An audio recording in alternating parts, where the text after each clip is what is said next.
మాట్లాడాల్సి వస్తే అంటే విమర్శలు చేయడానికి కాదు, కనీసం ప్రస్తావించాల్సి వస్తే పవన్ కళ్యాణ్ అని ప్రస్తావించినా చాలు. ఎందుకంటే ఇన్నాళ్ళు ఆయన దత్తపుత్రుడు అని మాత్రమే అన్నారు కదా గత 5 ఏళ్ల పాటు. ఇప్పుడంటే జనం చెత్తలో పెట్టి పడతారులేండి ఆ మాట. అంటే ఇప్పుడు అనలేండి ఆ మాట. కానీ రాజకీయంగా విమర్శ చేస్తే మేము తీసుకుంటాం సార్, తప్పులేదు. ఇప్పుడు ఒక ఏరియా ఎఫెక్టెడ్ అయినప్పుడు అక్కడికి వెళ్ళిన నాయకుడు ఎవడైనా సరే అక్కడ అధికారంలో ఉన్న వాళ్ళని విమర్శిస్తారు. అది రాజకీయం యొక్క ధర్మం. అలా విమర్శనాత్మకంగా అతను చేసే భాష ఉంటే పర్లేదు, మేము మాకు అబ్జెక్షన్ ఏమీ లేదు. కాకుండా బురద వెళ్లే విధంగా, ప్రజల్ని భయభ్రాంతులకు గురి చేసే విధంగా, ప్రజలకు పైసా కూడా ఉపయోగకరం కాని విధంగా కనుక ఉంటే మాత్రం ఇంకా రాజకీయాల్లో అతడు జగన్మోహన్ రెడ్డి అనే వ్యక్తి అనవసరం అన్న విషయం ఆయన గ్రహించుకోవాల్సి వచ్చింది. ఇప్పుడు ఈ విపత్తుకి కారణం గత ప్రభుత్వ వైఫల్యాలే అని చెప్తూ ఉన్నారు కదా. నాకు తెలిసి ఇప్పటి వరకు ఈ ఏలేరు అండ్ బుడమేరు ఈ 2 విపత్తుల వల్ల జరిగిన నష్టం 10,000 కోట్లకు పైనే. అంటే మరి జగన్మోహన్ రెడ్డి ఇవ్వాలా అంటే జగన్మోహన్ రెడ్డి ఇవ్వక్కర్లా, ప్రభుత్వం అనేది కంటిన్యూషన్. ఆ ప్రభుత్వ తప్పిదం అయ్యి ఉండవచ్చు. కానీ ఇప్పుడు ₹1 కోటి ప్రకటించారు. ఆ ₹1 కోటి కూడా ఇస్తారా లేదా అనేది క్లారిటీ లేదు. మీరు అంటే ఏం డిమాండ్ చేస్తూ ఉన్నారు జగన్మోహన్ రెడ్డిని? సార్ మేము జగన్మోహన్ రెడ్డిని డిమాండ్ ఏమి చేయట్లేదు సార్.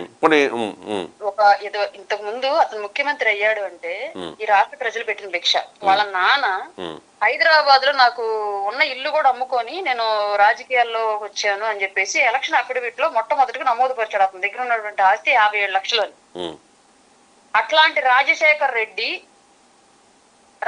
రెడ్డి ముఖ్యమంత్రిగా ఉన్న టైంలో జగన్మోహన్ రెడ్డి 1000 కోట్లకు అధిపతులు అయ్యారు అంటే ఈ ప్రజలు పెట్టిన భిక్ష. ఈ ప్రజలు పెట్టిన భిక్షని ఆ ప్రజలు ఆకలితో అలవటిస్తున్నప్పుడు ప్రభుత్వానికి సహకరించాలి, లేదా స్వచ్ఛందంగా మీరైనా సరే పెద్ద మొత్తంలో వాళ్ళకి సహాయ సహకారాలు అందించాలి. రైట్. చిన్న చిన్న పిల్లలు వాళ్ళ కిటీ బ్యాంక్ లో ఉన్న డబ్బులు ఇస్తూ ఉన్నారండి. చాలా మంది ఎంప్లాయీస్ ఒక రోజు జీతం ఇస్తూ ఉన్నారు, డొనేట్ చేస్తూ ఉన్నారు. సార్ ఎవరి దాకా ఎందుకు సార్, అతి సామాన్యురాల్ని, బిలో మిడిల్ క్లాస్, పావర్టీ దగ్గరగా ఉన్న వ్యక్తిని నేనే నిత్యావసరాలు పంచడానికి వెళ్తే ₹1,00,000 ఖర్చు అయినాయి సార్. అప్పు చేసి మరి తీసుకెళ్ళాను, నేను ఏదో ఒకటి చెయ్యాలి వాళ్ళకి అని. అట్లాంటి నేనే అంతదా వెళ్తే నాకు పవన్ కళ్యాణ్ గారి పిలుపు మేరకు అప్పు చేసి మరి వెళ్లి సహాయం చేసి వస్తే 1000 కోట్లు ఉన్నాయి. నువ్వెంత చేయాలి సార్? నీ వెనకాల పవన్ కళ్యాణ్ చంద్రబాబు నాయుడు గారిని అసెంబ్లీలో సవాల్ చేశాడు సార్. ఒకసారి గుర్తుందో లేదో మీకు? మాకు గుర్తుంది. ఇంకా 150 మంది మేము కన్నెర్ర చేస్తే నువ్వు అసెంబ్లీలో ఉండగలవా అని ముఖ్యమంత్రి, ఇప్పుడున్నటువంటి ముఖ్యమంత్రి గారిని గత ముఖ్యమంత్రి గారు అసెంబ్లీలో ఛాలెంజ్ చేశాడు, వార్నింగ్ ఇచ్చాడు.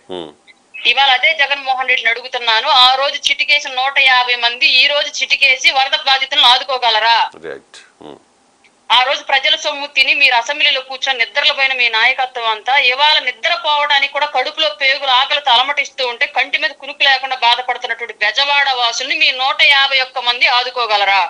ప్రభుత్వానికి అదే చంద్రబాబు నాయుడు గారికి చిటికేసి వాళ్ళు చెప్పగలరా, ఇదిగో నా 150 మంది ఇంత ఫండ్ ఇస్తున్నాం గవర్నమెంట్ కి, నువ్వు చేయలేకపోయో నేను చేస్తున్నా అని ఇవాళ చిటికేసి ఛాలెంజ్ చేయగలరా జగన్? డిమాండ్. ఎందుకంటే ప్రభుత్వం ఏం చేయాలో అంత చేస్తుంది, దానికి మించి జన సైనికులు ఎంత చేస్తూ ఉన్నారు. దాని తర్వాత టీడీపీ నాయకులు చాలామంది సపోర్ట్ చేశారు.